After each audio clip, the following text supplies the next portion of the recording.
Bonjour à tous et bienvenue dans la matinale d'Audiofanzine, votre rendez-vous hebdomadaire qui vous parle de l'actu, de l'audio et des instruments de musique tous les vendredis matins. On est bien, on est les matinaux, ouais, c'est super. Et donc cette semaine, on va encore débriefer un petit peu ensemble l'actu donc de l'audio et des instruments de musique. Et il y a eu de la grosse annonce. Des rachats de grosses boîtes, vous allez voir aussi des grosses marques qui ont annoncé des produits très intéressants et même des petits éditeurs de plugins sur lesquels on va mettre un petit peu un spot de lumière et on va regarder de plus près ce qu'ils ont sorti dernièrement. Tout ça, c'est juste après le jingle du coup.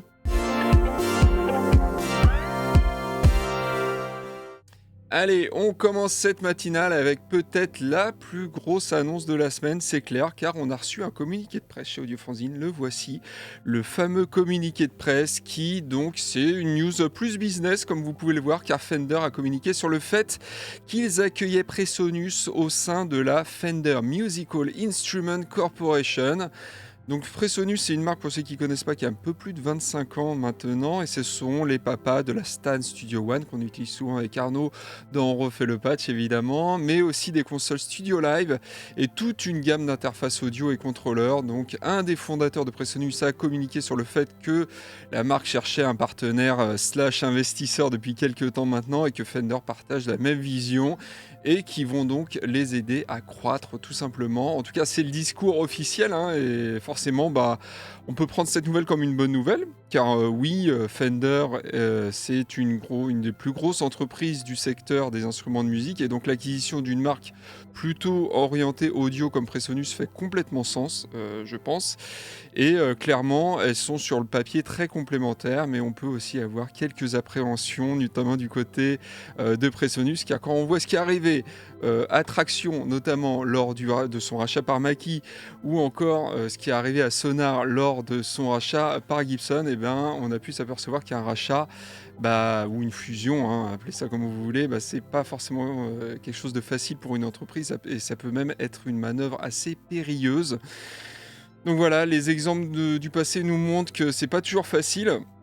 En tout cas, avant de commencer à spéculer là-dessus sur ce rachat, il est à noter que Fender, dans son communiqué, donne des informations assez importantes, notamment sur le fait que Fender Musical Instrument Corporation, donc la grosse boîte qui détient Fender et ses autres marques, et Presonus vont rester deux entités complètement séparées.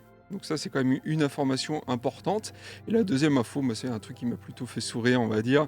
C'est un peu moins important, mais on peut noter aussi que le cabinet d'avocats qui s'est donc occupé de la fusion entre Fender et Presonus s'appelle Gibson Dunn. Donc voilà, j'ai trouvé ça marrant que ce soit Gibson qui s'occupe d'un rachat de Fender. Enfin, voilà, bref. Des petits trucs comme ça qui me font rire, que voulez-vous? J'ai pas besoin de grand-chose. Donc après, qu'est-ce qu'on peut s'imaginer de cette fusion? Eh ben, dites-le moi dans les commentaires si vous avez des idées. Moi, j'ai plein d'idées en tête. Par exemple, on pourrait voir des bundles débarquer. Par exemple des licences de Studio One qui seraient fournies avec certains amplis qui pourraient du coup intégrer des interfaces audio signées Presonus, voilà, parce que Presonus, on sait que faire des interfaces audio, a priori ça fait des années qu'ils le font et ils savent faire. On pourrait aussi rappeler qu'à une époque, Fender avait travaillé avec Focal, le constructeur d'enceintes, pour faire des enceintes de sonos transportables. Elles étaient assez sympas, on pouvait les coller comme ça, l'une en face à l'autre, et on pouvait les transporter avec une petite poignée, c'était assez cool. Je sais pas si vous vous rappelez de ces enceintes, en tout cas moi je m'en rappelle. Et Presonus, ils font des enceintes de sonos aussi, hein. Donc ça pourrait être une solution pour eux. On pourrait aussi avoir un casque Presonus, parce que Presonus, ils font des casques aussi, on le rappelle.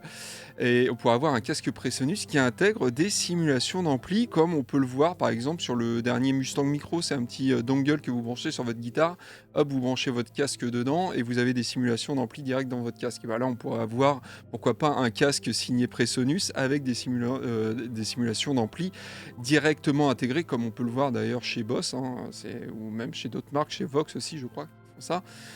Donc ça peut être une idée, ou alors par exemple des simules d'ampli signés Fender dans Studio One. Voilà, des idées, il y en a plein en tout cas. Moi j'en ai plein, hein. Si vous vous demandez si Fender ou Presonus passe par là, peut-être regardez les commentaires de vous les AFiens. Mettez-moi en tout cas dans les commentaires vos idées, et puis dites-moi aussi si vous pensez que cette acquisition de Presonus par Fender vous semble plutôt bonne ou pas. si vous avez peur ou si au contraire vous êtes confiant sur l'avenir. Voilà, dites-moi tout ça dans les commentaires. Allez, on continue cette matinale avec Strymon. Et oui, Strymon qui, une fois n'est pas coutume, ne sort pas une pédale. C'est quand même assez rare pour le signaler. On a donc affaire ici à un matériel, un effet matériel numérique, comme d'habitude, j'ai envie de vous dire, mais qui se destine à être intégré à un système de synthèse modulaire, comme vous pouvez le voir sur cette vidéo. Donc on est avec le Starlab dans de la reverb agrémentée de modulation genre chorus et flanger et tout ça, et de délais modulés eux aussi, hein, tant qu'à faire. Mais on peut noter qu'en jouant avec le délai, et notamment sur des temps courts, le filtre et le feedback qui sont intégrés, on peut faire de la synthèse de type Car plus Strong, donc qui permet de faire des sons qui se rapprochent un peu de sons de cordes pincées, frottées ou même étouffées, comme le dit Strymon sur son site, et finalement faire du Starlab, non plus un effet, mais une voix de synthèse à part entière.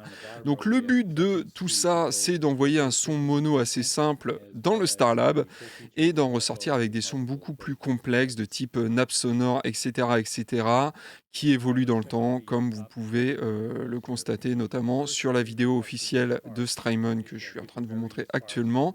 Donc si vous êtes branché ambiante et que vous cherchez à intégrer des sons typés ambiante dans votre musique, allez écouter les exemples audio sur la vidéo officielle, c'est celle qui est en ce moment même à l'écran.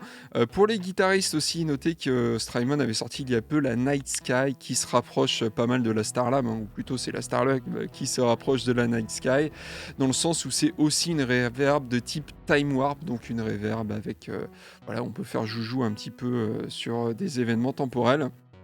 Donc allez voir ça si jamais vous avez raté la Night Sky et que cette Starlab vous intéresse. Voilà pour Strymon. C'est assez intéressant en tout cas, Strymon qui se lance sur ce marché, parce qu'il me semble que c'est la première fois qu'ils font un module comme ça.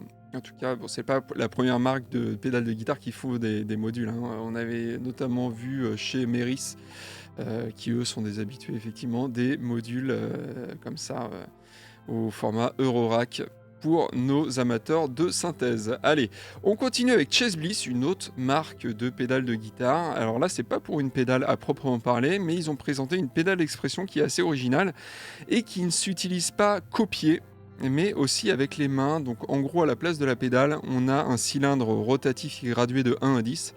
Et non, il va pas jusqu'à 11, que voulez-vous, hein, c'est un petit peu dommage, mais bon, voilà, il va jusqu'à 10, c'est déjà pas mal. Et donc ça permet une utilisation avec la main, comme on peut le voir sur cette vidéo. Et donc c'est un peu comme une grosse roulette, une grosse molette de souris. Mais on peut aussi l'utiliser au pied, hein, pourquoi pas, car la molette reste assez grosse, même si effectivement une fois qu'on pose le pied, on voit plus les chiffres, hein, mais bon, ça après on peut faire avec ses oreilles, hein, régler avec ses oreilles aussi, c'est pas interdit. Donc c'est plutôt pas mal. À noter qu'ils ont une bonne idée, c'est qu'il y a 2 sorties sur la pédale, et donc on peut contrôler 2 pédales en même temps.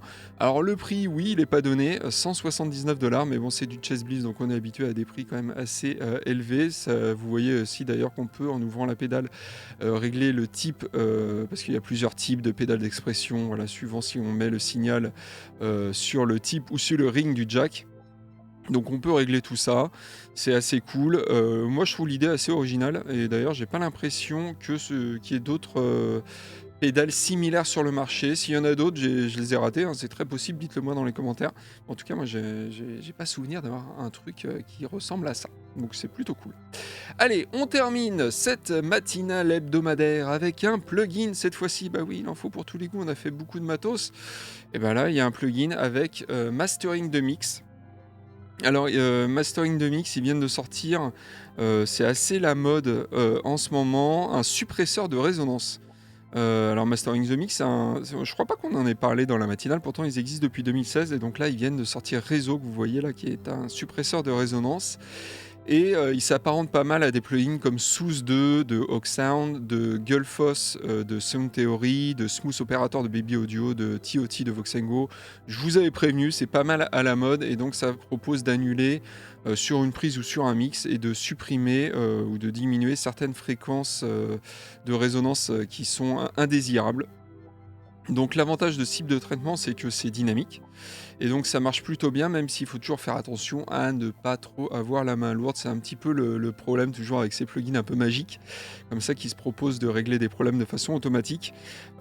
Notamment, néanmoins, je voulais dire, avec Réseau de Mastering de Mix, j'ai noté une petite différence par rapport à SOUS 2 ou à Gullfoss, c'est qu'il demande d'analyser au préalable la source afin de disposer donc des points sur certaines fréquences qu'il juge problématiques. Vous voyez ces petits points rouges, les petits plus rouges là sur l'interface graphique.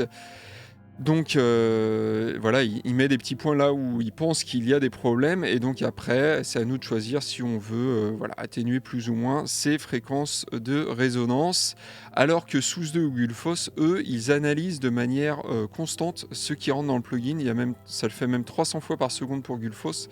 J'ai pas vu l'info sur SOUS 2 mais c'est pareil, il y a pas besoin en fait de faire une analyse préalable.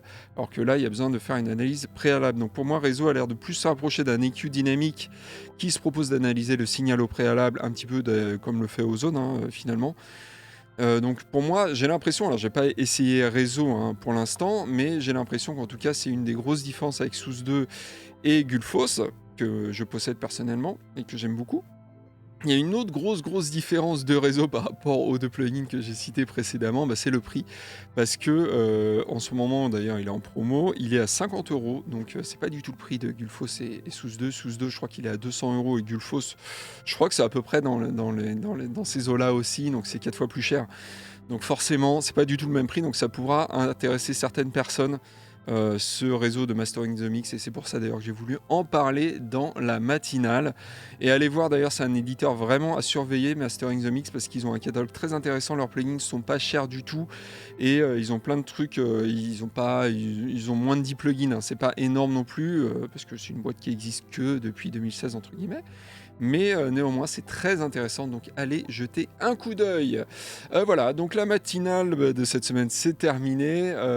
Moi, je vous fais des gros bisous. Je vous souhaite un beau week-end. N'hésitez pas à mettre un pouce en l'air, évidemment, à vous abonner à la chaîne si c'est pas déjà fait.